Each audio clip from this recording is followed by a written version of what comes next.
샬롬. 좋은 날입니다. 오늘 사순절 수요일부터 시작해서 수요일, 목요일, 금요일 사순절 3일째 되는 날입니다. 이제 37일이 되면 우리의 주님 예수 그리스도가 이 땅에서 오셔서 고난 받으시고 십자가에서 순환 당하신 다음에 그리고 부활하신 부활절 절기를 우리가 드리게 됩니다. 그래서 지금은 사순절 절기라고 대부분의 모든 교회들이 경건하고 거룩하게 지냅니다. 그래서 오늘 여러분들의 삶이 더욱더 거룩한 삶, 경건한 삶 되기를 원합니다. 오늘 주시는 말씀 주제가 있습니다. 새벽에 아침마다 잠언 강의한 것을 그 중에 일부를 다시 여러분들과 함께 나누기를 원합니다. 함께하지 못한 분들을 위해서 다시 나누고 있습니다. 아침 새벽마다 잠언 강의하고 있습니다. 오시기 바랍니다. 특별히 이 사순절 기간 동안에 여러 가지 많은 이유로 드려 예배를 멀리하는 분들이 있습니다. 그럴 때일수록 이 사순절 기간 동안에 더욱더 귀한 절기니까 새벽을 깨워서 아침에 나오시기 바랍니다. 예배를 할 수 없는 분들은 집에서 일찍 일어나셔서 기도하시면서 경건한 삶 살기 원합니다. 오늘 주제가 있습니다. 함께 고백합니다. 지혜를 들으라. 잠언의 말씀은 지혜에 대한 말씀이 있습니다. 지혜가 이 8장에 대한 말씀인데요. 지혜를 들으라 그럴 때는 지혜가 초대를 합니다. 여러분을 초대를 합니다. 그런데 첫 번째 주제가 있습니다. 함께 고백합니다. 당당한 지혜의 초대에 응하라. 8장 1절의 핵심 내용이 이런 겁니다. 지혜가 부르지 아니하느냐, 명철이 소리를 높이지 아니하느냐, 이렇게 되어 있습니다. 지혜가 당당하게 많은 곳에서 사람을 초대합니다. 이 7장과 8장, 여러분이 잠언을 다시 이렇게 묵상해 보면 7장과 8장이 이렇게 대조가 되어 있습니다. 이 잠언서의 특징은 지혜라는 눈에 보이지 않는 것을 눈에 보이는 것처럼 의인화합니다. 사람처럼 대하고 또는 사물처럼 대하고서 눈에 보이는 것처럼 얘기를 합니다. 그래서 지혜가 보이지 않는데 마치 사람이 사랑하는 연인이 초대하는 것처럼 여러분을 초대하는 것에 응하라, 이런 얘기입니다. 그런데 이 지혜에는 하나님이 주시는 지혜와 악한 사단이 주는 유혹, 두 가지 지혜가 있습니다. 여기에 정반대의 모습이 있습니다. 그래서 여러분들이 좀 영적인 분별력이 열려서 이렇게 사순절 귀한 절기에 여러분이 지금 마음속에 생각하고 머릿속에 생각하는 것이 그것이 하나님이 주신 생각인지 아니면 악한 것이 쏙닥거리는지를 구분해서 입 밖에 나올 때, 행동할 때 거룩하고 경건한 것들이 나오기를 원합니다. 아멘. 우리가 구별할 수가 있습니다. 하나님의 깊은 뜻을 사람이 다 어떻게 알겠습니까? 하지만 그래도 다는 모르겠지만 그래도 이것이 하나님으로부터 온 지혜인지 악한 사단 마귀로부터 온 그런 유혹인지를 구별하는 방법들이 있습니다.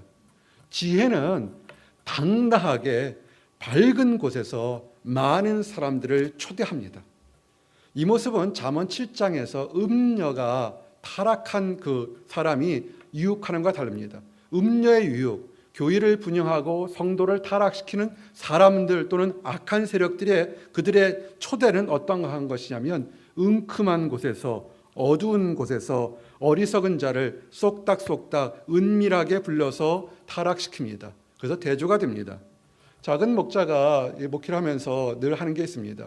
어떤 사람들은 상담하려고 문을 닫고 들어오는데 제가 그때마다 좀 그리 좋아하지는 않습니다. 문을 열어놓으십시오.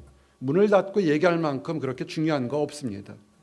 만약에 옆에 사람이 듣기를 뭐하면 그 문 열어놓고 그 뒤에 있는 사람 들어오지 못하도록 얘기하면 됩니다. 아주 예수 그리스도가 어떻게 하냐면 예수 그리스도는 하늘의 비밀을 얘기할 때 사람들이 깨닫지 못하도록 하늘의 비밀을 얘기할 때 당당하게 얘기했습니다. 그런데 음녀들은, 타락한 영혼들은, 거짓 영들은 그렇게 하지 않습니다. 잠언 7장 8절에서 9절. 그가 거리를 지나 음녀의 골목 모퉁이로 가까이하여 그 집으로 들어가는데 저물 때 황혼 때 깊은 밤 흥함 중이라. 아멘. 여기서 보게 되면 문자 그대로 보면 사창가 매춘굴에 들어가는 청년들의 모습, 타락한 영혼들의 모습으로 설명할 수 있습니다. 또는 영적으로 보게 되면 지혜가 없어서, 하나님이 주신 지혜가 없어서 악한 자의 꾀임에 넘어가는 사람들의 모습을 볼 수 있습니다. 그들의 특징이 뭐냐면 저물 때, 어두컴컴할 때, 황혼 때, 깊은 밤 중에 쏙닥쏙닥 거리면서 그들을 유혹한다는 겁니다. 근데 지혜는 그렇게 하지 않습니다. 하나님이 주시는 지혜는 밝은 사람들에게, 많은 사람들에게 밝은 등불처럼 낮이나 밤이나 다 드러나고 비춘다는 것입니다. 지혜는 세상을 밝히는 빛입니다. 지혜를 싫어하건 지혜를 좋아하건 그 모든 사람에게, 좋아하는 사람에게, 싫어하는 모든 사람에게 지혜는 내가 지혜다고 이렇게 다 밝히 빛을 드러내는 겁니다. 그래서 진리 앞에서는 모든 것이 드러나게 됩니다. 마태복음 5장 15절에 사람이 등불을 켜서 말 아래 두지 아니하고 등경 위에 두나니 이러므로 집안 모든 사람에게 비추느니라. 아멘. 군사 작전이나 첩보 영화처럼 아주 은밀하게 할 때는 불빛을 가려도 남이 보지 못하도록 은밀한 불빛을 가리고 행동할지 모르겠지만 등불을 비췄는데 숨겨서 얘기할 사람은 하나도 없을 겁니다. 할 수만 있으면 높은 곳에 달아서 모든 사람들이 그 빛을 보도록 하는 것이, 그것이 올바른 등불입니다. 지혜는 그렇습니다. 참된 진리, 하나님으로부터 오는 지혜, 진리는 다 그렇게 모든 사람들에게 다 비칩니다. 그것을 좋아하든 싫어하든 그거는 상관이 없습니다. 진리는 모든 사람에게 당당하게 비춰지게 됩니다. 참된 진리는 숨겨지지 아니하며 모든 사람을 비추는 역할을 하게 됩니다. 이와 같이 어둠을 밝히 비치는 모습을 예수님의 사역이라고 말합니다. 성경은 세상을 밝히는 진정한 진리가 예수님의 증거라고 얘기합니다. 요한복음 14장 6절에 예수께서 가라사대 내가 곧 길이요 진리요 생명이니 나로 말미암지 않고는 아버지께 올 자가 없느니라. 아멘. 많은 이방 종교들의 교주나 다른 사이비 종교를 보시기 바랍니다. 그들은 얘기할 때 대충 이만쯤 하면 도를 터득하고 또 이만쯤 하면 그 다음 도를 터득하고 그걸 터득하면 그 다음 걸 할 거로 이렇게 결과가 없습니다. 그런데 예수님께서는 아주 정확하게 얘기합니다. 내가 곧 길이요 진리요 생명이니 나로 말미암지 않고는 아무도 아버지께 올 수가 없다. 이렇게 얘기를 하게 됩니다. 참된 진리를 가르칠 때 예수님은 숨겨서 제자들에게만 너희들만 알아 내가 진리라 이렇게 쏙닥쏙닥 하지 않았습니다. 예수님을 따르는 수천 명의 사람들이 있을 때도 예수님은 당당하게 얘기했고 예수님을 잡아 죽이려고 하는 사람들 앞에서 예수님은 나는 진리요 길이요 생명이라고 당당하게 얘기했습니다. 거짓된 사이비들처럼 비밀리에 미혹시키는 역할을 하지 않았습니다. 현대 한국교회 그리고 이 미국에서도 이단들이 많은데 그중에 대표적으로 교회를 깨는 이단이 하나 있습니다. 이 이단의 교주가 얼마 전에 법정 소속에 들어가 있을 때 판사 앞에 자기 자신을 자술서, 자기 자신에 대한 얘기를 쓴 것이 있습니다. 거기 보면 뭐라고 썼냐면 나는 구세주가 아닙니다라고 얘기를 했습니다. 자기 스스로 구세주가 아니라고 법정에서는 얘기를 했는데 다른 많은 자기 믿는 신도들에게는 성경을 가르치면서 여기서 얘기하는 사람이 바로 나라고 이렇게 얘기를 하는 미혹되게 얘기합니다. 그러면서 한 번도 그들이 그렇게 생각하는 거지 나는 얘기한 적이 없다 이렇게 얘기를 합니다. 참 사이비들의 못된 것입니다. 근데 예수님은 그렇게 하지 않았습니다. 때를 얻든지 못 얻든지 좋은 상황이든 그를 배척하던 상황이든 예수님은 드러내고 하늘의 진리를 많은 사람들에게 당당하게 증거하셨습니다. 요한복음 18장 20절에 예수님을 잡으러 오는 그 관원들 앞에서 그가 어떻게 했는지를 당당하게 얘기합니다. 예수께서 대답하시되 내가 드러내놓고 세상에 말하였노라. 모든 유대인들이 모이는 회당과 성전에서 항상 가르쳤고 은밀히는 아무것도 말하지 아니하였거늘. 아멘. 예수님이 숨길 게 없습니다. 참된 진리인데 왜 숨기면서 이렇게 수근수근 쏙닥쏙닥 할 필요가 하나도 없었던 겁니다. 타락한 사람들의 죄악된 특성은 은밀한 가운데 행한다는 것입니다. 그러나 모든 것을 감찰하시는 하나님은 사람이 은밀한 중에 행한 것을 정오의 햇빛처럼 다 드러나게 만드십니다. 그러므로 사람이 은밀한 것을 다 감찰하시는 하나님 앞에서 떳떳하게 할 수 있는 그런 신앙생활을 해야 됩니다. 우리가 사순절을 맞이해서 해야 될 것이 뭐냐면 우리가 잘한 것 당당하게 하나님께 보여줘야 됩니다. 우리가 잘못한 것도 하나님께 보여줘서 마치 일광욕을 해서 세균들 없애듯이 내가 잘못한 것도 있으니 하나님 고쳐달라고 당당하게 내놔야 됩니다. 마태복음 6장 18절에 이는 금식하는 자로 사람에게 보이지 않고 오직 은밀한 중에 계신 내 아버지께 보이게 하려 함이라. 은밀한 중에 보시는 내 아버지께서 갚으시리라. 아멘. 사람들은 은밀한 중에 하면 아무도 모를 거라 하지만 하나님은 다 보십니다. 이래도 보고 저래도 보일 거라면 하늘 아버지 앞에 있는 모습 다 드리는 것이 가장 지혜로운 사람들의 모습입니다. 그래서 하나님의 지혜는 많은 사람들 앞에서 진리로 당당하게 초대합니다. 이런 초대에 기쁘게 응답하는 성도 여러분들이 되셔야 합니다. 잠언 8장 2절 4절에서 그는 길가의 높은 것과 사거리에 서며 성문 곁과 문 어기와 여러 출입하는 문에서 불러 가로되 사람들아 내가 너희를 부르며 내가 인자들에게 소리를 높이리라. 아멘. 하나님은 여러분들을 하나님의 지혜를 주시기 위해서 수없이 많이 불렀습니다. 사실은 그래서 사람들이 나중에 마지막 심판 때에 갔을 때 그 좋지 않은 결과를 받을 때 이렇게 항변할 수 있습니다. 언제 하나님이 나를 사랑하셨고 언제 하나님이 나를 죄에서 회개하라고 잊혔습니까? 나는 들은 적이 없기 때문에 이렇게 잘못된 행동을 했습니다라고 변명할 수 있을 겁니다. 그렇지 않습니다. 하나님의 진리는 하나님의 종들을 통해서 수없이 많은 밝은 곳에서 올바른 것이 무엇이고 어떻게 사는 것이 올바른 건지 수없이 얘기를 하는 겁니다. 신앙생활 하시면서 뜻대로 되지 않고 답답하다고 전혀 실망할 것이 없습니다. 복음을 증거하는 건 두 가지 방법이 있습니다. 복음을 상대방이 얘기해서 그 사람도 이해할 만큼 그렇게 깨닫게 하는 방법이 있지만 예수님이 복음한 선거 중에 뭐냐면 그 사람이 듣든 안 듣든 하나님의 진리를 선포할 때가 있는 것입니다. 여러분 그 선포하는 진리를 잘 들으시기 바랍니다. 이제 지혜의 초대에 응하라고 했는데 그럼 지혜의 초대에 응하게 되면 우리에게 어떤 일이 있는지 어떤 좋은 일이 있는지 세 가지를 여러분에게 증거하기를 원합니다. 함께 고백합니다. 지혜의 가치. 지혜가 가치가 있습니다. 위즈덤은 참 가치가 있습니다. 그래서 여러분들이 지혜를 얻으셔야 됩니다. 지혜는 사람이 바라볼 수 있는 것 중에서 가장 선한 것, 귀한 것이 지혜입니다. 이 지혜는 어디서 나오는 거냐면 사람의 머릿속에서 나오는 것이 아니라 하나님의 입술로부터 나오는 것이기 때문에 가장 귀한 것 중에 하나입니다. 잠언 8장 6절에 내가 가장 선한 것을 말하리라 내 입술을 열어 정직을 내리라. 아멘. 지혜의 가치를 알고 하나님의 지혜를 가진 사람은 말을 할 때 공의가 드러나게 됩니다. 우리 안에 누가 있습니까? 하나님의 영이 있습니다. 그래서 우리가 말을 하는 것, 생각하는 것이 내 생각이 아니라 내 안에 계신 성령님의 역사가 내 입을 열어서 입으로 터져 나오는 것이 이것이 언행입니다. 지혜를 아는 사람은 우리 안에 있는 성령님이 내 입술을 통해서 나오도록 하고 내 발걸음을 움직이기 때문에 공의를 행하도록 만들게 됩니다.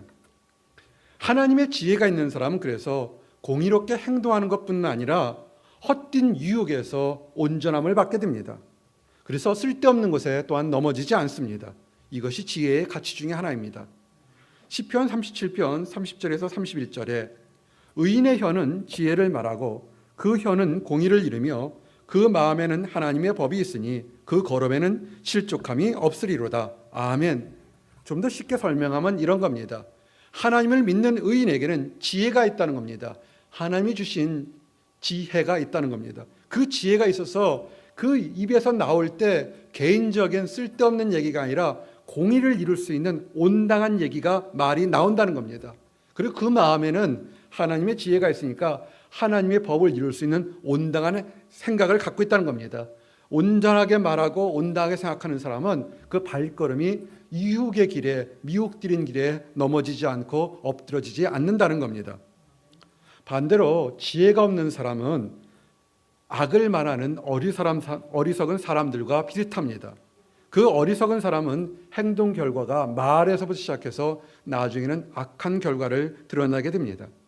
마태복음 12장 35절에 선한 사람은 그 쌓은 선에서 선한 것을 내고 악한 사람은 그 쌓은 선에서 악한 것을 내느니라. 아멘.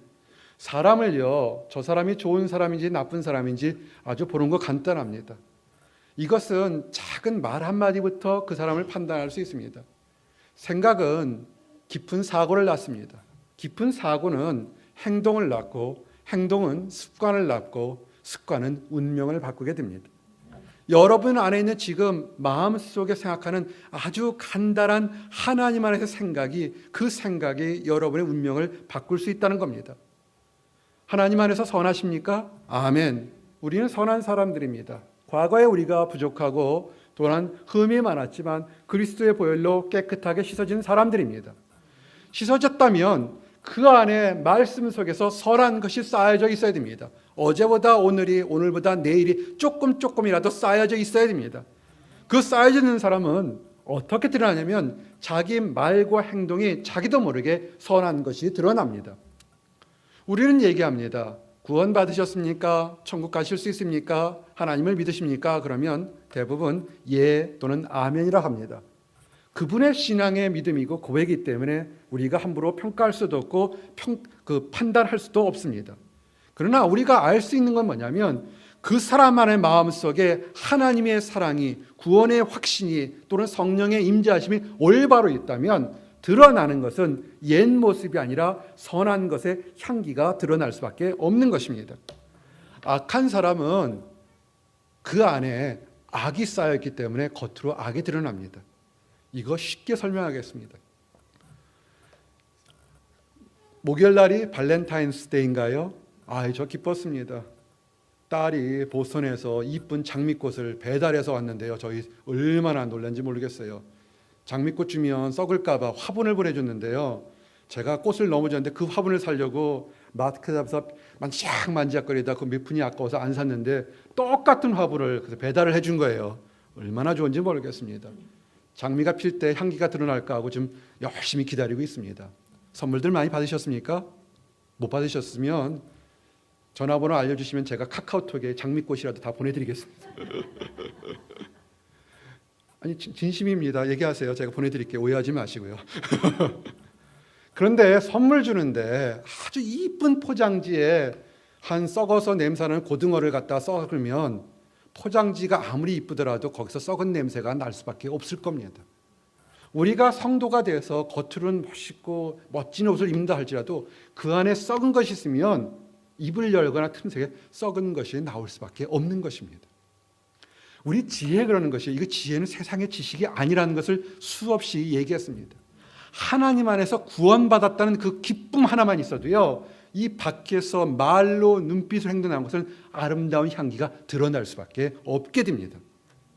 그래서 여러분들이 혹시 사업을 하시거나 중요한 결정할 때 상대방에 대해서 이렇게 판단하거나 지금 생각해 봐야 될 때 되면 그 사람 안에서 아름다운 향기가 드러나는지 세상적인 썩는 것이 드러나는지 한 번쯤 판단하시고 결정해도 늦지 않습니다.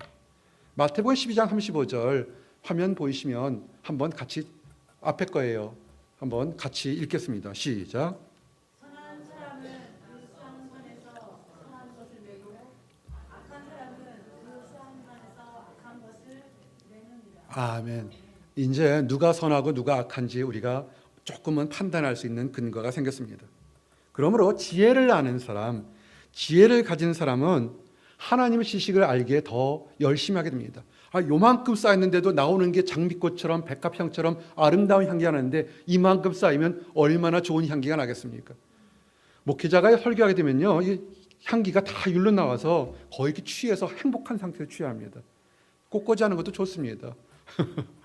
여러분 안에서 아름다운 향기가 가득 차서 주변 사람들에게 기쁨이 넘치는 그런 사회, 가정, 교회가 되기를 원합니다. 아멘. 그래서 이렇게 더 선한 것을 얻으려고 열심히 노력하는 사람, 이 사람이 총명 있는 사람, 지혜로운 사람입니다.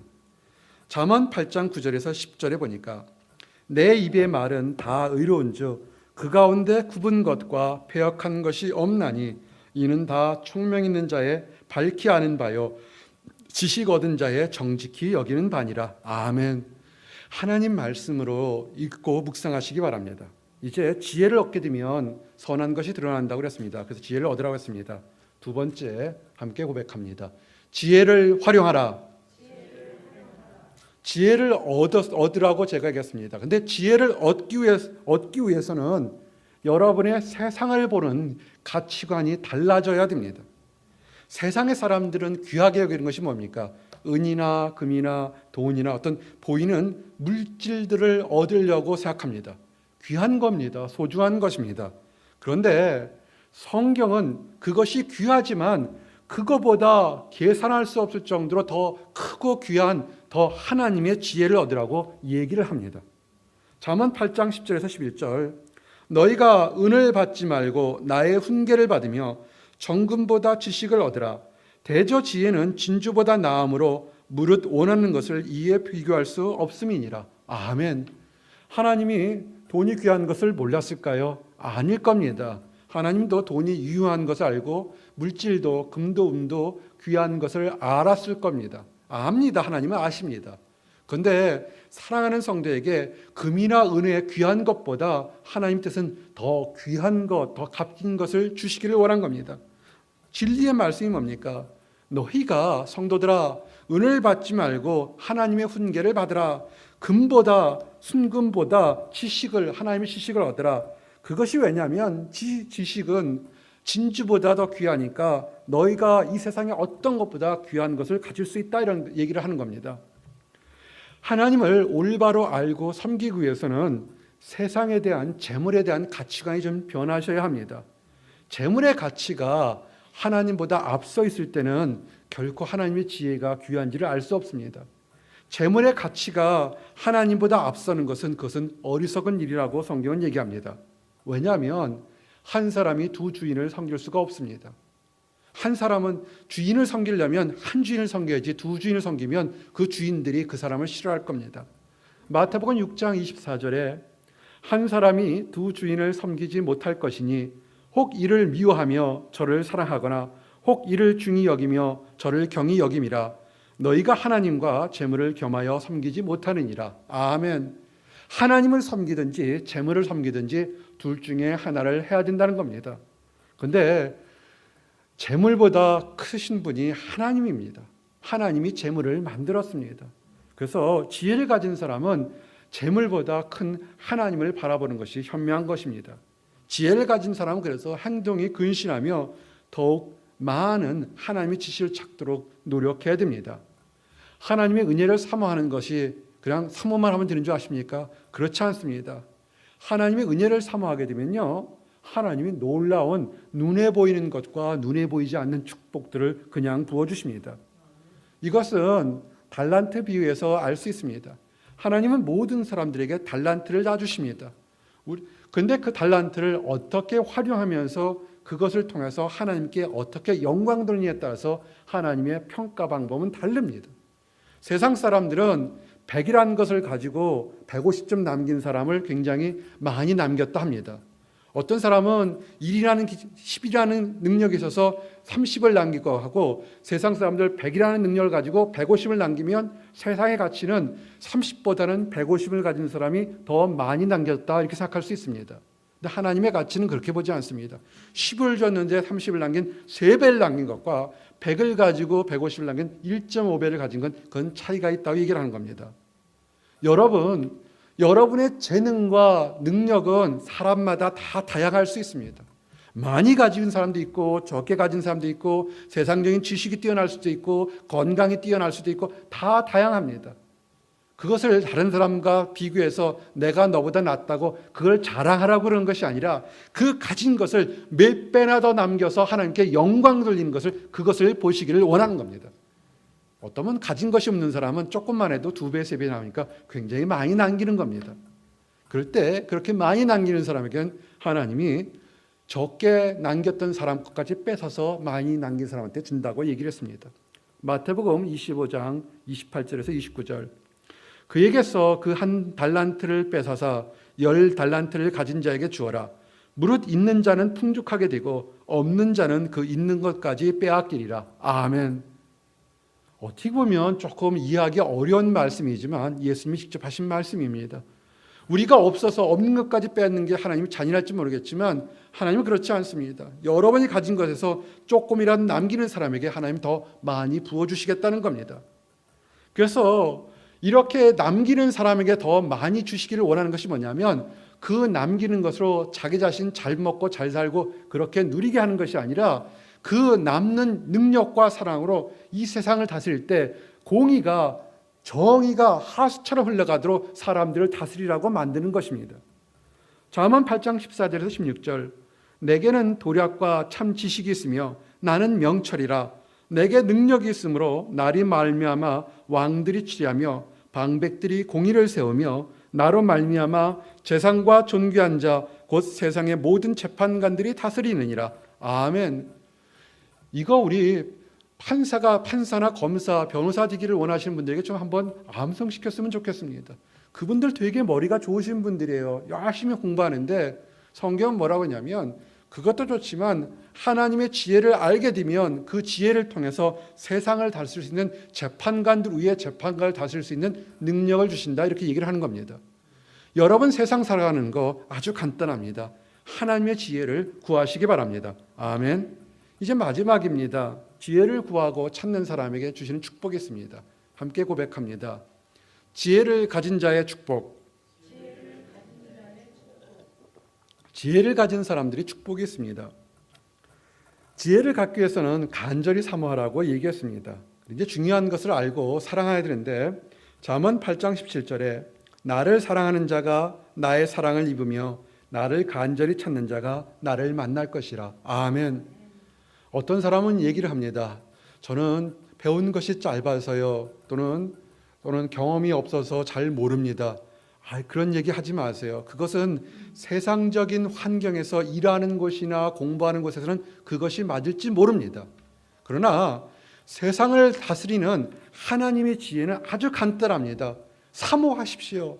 낮이든 밤이든 여러분이 하나님 나는 부족하지만 지혜를 주십시오 그러면 하나님이 지혜를 주십니다. 아멘.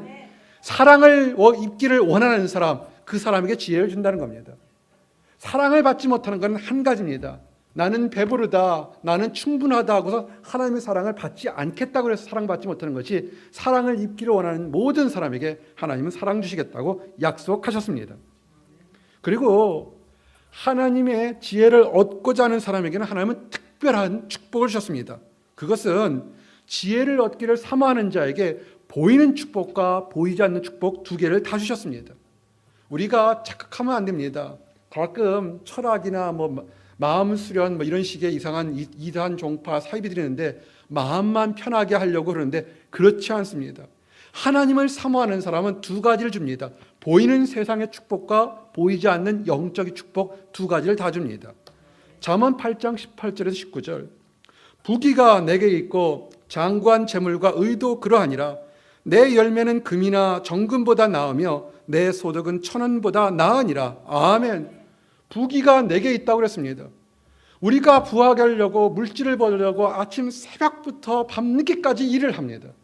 근데 성경은 뭐라고 하냐면 하나님을 사모하라. 그러면 부귀를 주시겠다 이야기합니다. 여기에 대한 많은 간증이 있는데요. 부끄럽지만 이 작은 목자 간증 하나 하겠습니다. 너무 부끄러워서 그냥 잊으셔도 상관없습니다. 1988년으로 기억됩니다. 그때 태어난 청년들이 있나요?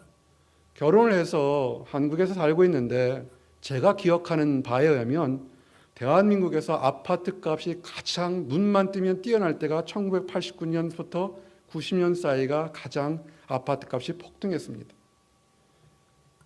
학교 졸업하고 미국서 유학하는 공부 잘하고 있는 아내를 면사포 씌워주겠다고 설득해서 유학하는 걸 공부를 하고 이렇게 한국에 와서 공부를 시켰습니다. 돈이 없었어요. 그러다 보니까 새방에 살았습니다. 아주 힘들었습니다. 근데 아내는 미국서 유학을 오래 하다가 한국에 오니까 아는 사람이 없어서 조그만 강아지를 하나 주인의 허락을 받고 하나 갖다 놨습니다. 주인 아저씨에게 얘기했습니다. 아저씨, 아내가 멀리서 와서 미국서 유학하다 와서 심심해서 그런데 강아지 한 마리 키우면 안 될까요? 왜냐하면 아래층에서도 강아지를 키웠기 때문에 강아지 한 마리 키웠으면 했습니다. 근데 결론은 뭐냐면 자기 집 키우는 강아지는 괜찮은데 우리 집 키우는 강아지 한 마리가 짖으면 굉장히 구박을 많이 하는 겁니다. 상처를 많이 받았습니다. 전 누구를 미워하지 않고 그 밤에요, 제가 처음으로 밤에 울면서 기도했습니다. 뭐라 기도했냐면요, 지금 생각해도 참 엉뚱합니다. 하나님 집 주세요 그랬습니다. 저는 주택 청약 예금도 모르고 주택 부금도 평생 동안 모르는 사람입니다. 밤새 울면서 기도했습니다. 하나님 집 주십시오. 근데 하나님 물으시는 거예요. 왜 너한테 집을 줘야 되니? 그랬더니 제가 집이 없으니까 집주인을 미워하는 것 같습니다. 저 미워하는 거 싫은데 집 주십시오 그랬습니다. 그러고 있다가 갑자기 하나님이 알았다 그러는 마음에 전 단순해서 감사합니다 하고 잤어요. 청양예금 들은 것도 없고 아무것도 없습니다. 근데 갑자기 국방부에서 아파트 값이 폭등하니까 군인 가족들에게 아파트 한 채씩 무상으로 주겠다고 연락이 왔습니다. 물론 추첨하는 거였어요. 저는 주택복권이든 뭐든 라터리를 평생 사본 적이 없는데 결론 얘기하냐면 하나님이 집을 주셨습니다. 글쎄요, 이런 간증이 어떤 간증이 될지 모르겠습니다. 하여튼 그때 남을 미워하지 않을 간증을 참 했습니다. 여러분들에게도 다양한 방법으로 한번 기도를 하기를 원합니다. 하나님 부귀를 어떻게 주실지, 명예를 어떻게 주실지 모르겠지만 하나님이 주신다고 약속했으니까 하나님께 한번 부르짖기를 원합니다. 아멘. 그리고 하나님이 주시는 것이, 그것이 초가집이든 뭐든 아무 준비되어 있지 않았을 때 하나님이 함께 부르짖기 원합니다.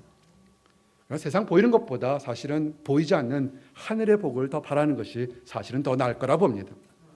지혜를 사랑하는 사람은 의인입니다.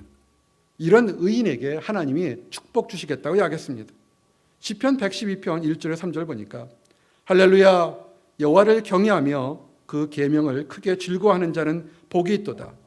그 후손이 땅에서 강상함이며 정직한 후대가 복이 있으리다.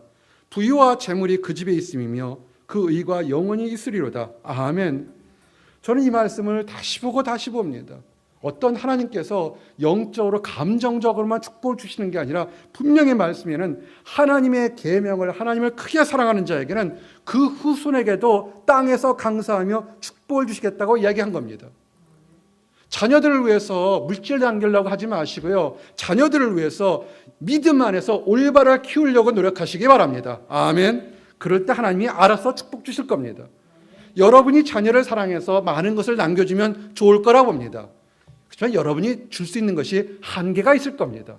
그런데 하나님께서 뭐라냐면 하나님을 올바르게 경외하는 그걸 가르치게 되면 하나님이 알아서 축복 줄 거다. 그것이 영원히 있을 거다. 이렇게 약속했습니다. 하나님은 이 땅에서도 저 세상에서 부유와 재물을 주시겠다고 약속하셨습니다. 그런데 이런 재물은 졸부들처럼 갑자기 얻는 것 같이 그런 재물이 아니라고 얘기합니다. 더러운 재물이 아니고 갑자기 들어왔다 갑자기 사라지는 재물이 아니라는 겁니다. 공평한 길에 다니면서 영광과 사랑과 능력의 재물을 함께 주시겠다고 약속했습니다. 잠언 8장 20절에서 21절. 나는 의로운 길로 행하며 공평한 길 가운데 다니나니 이는 나를 사랑하는 자로 재물을 얻어서 그 곳간에 채우게 하려 함이라. 아멘. 사랑하는 성도 여러분, 사순절입니다. 사순절을 맞이해서 하나님의 지혜가 뭔지, 하나님의 지혜를 어떻게 얻는지 계속해서 새벽에 여러분들 증거하고 있습니다. 바쁘시고 또 다른 일이 있어서 못 나오시는 분들이 있을 줄 압니다. 괜찮습니다. 여러분이 계신 곳에서 10분도 좋고 5분도 좋으니까 일찍 일어나서 하나님의 지혜의 말씀, 성경 말씀을 읽으면서 묵상하고 기도하시기 바랍니다. 그래서 이 사순절 기간 동안에 하나님 내게 지혜를 주십시오. 하나님 안에서 더욱더 사랑하니까 간절히 사모하는 모습을 보이기를 원합니다. 잠언 8장 17절처럼 나를 사랑하는 자가 나의 사랑을 입으며 나를 간절히 찾는 자가 나를 만날 것이라고 했습니다. 남들과 똑같이 해서 남들과 뛰어난다는 것은 거의 드물 겁니다. 천재적인 재능을 갖지 않는다면 남들과 똑같이 하거나 남들과 못하면서 뛰어난다는 것은 세상적인 상식적으로도 맞지 않습니다. 여러분, 하나님의 사랑을 받고 축복받기 원하면 뭔가 결단을 하시기를 원합니다. 집이 쓰든 학교든 아니면 여러분의 침실이든 아니면 직장이든 어느 곳이라든지 결심해서 하나님의 사랑을 얻기 위해서 노력하시기 바랍니다. 그래서 축복과 칭찬받는 모든 성도들이시기를 예수님 이름 받들어 축원합니다. 아멘. 기도하십니다. 하나님 감사합니다. 하나님의 지혜의 초대에 응하라고 말씀하심을 인하여 감사합니다. 우리가 학자의 영을 받기를 원합니다. 하나님의 지혜를 받기를 원합니다. 아버지, 세상의 은과 금을 찾지 않고 하나님이 주시는 말씀의 지혜를 얻을 수 있도록 인도하여 주시옵소서. 그리고 우리가 이 땅 살아갈 때 가장 공평하고 정의롭게 살 수 있도록 인도하시고 이 땅 것과 하늘의 것이 축복을 같이 누리는 모든 성도들이 될 수 있도록 허락하여 주시옵소서. 감사드립니다. 예수 그리스도를 받들어 기도드렸습니다. 아멘.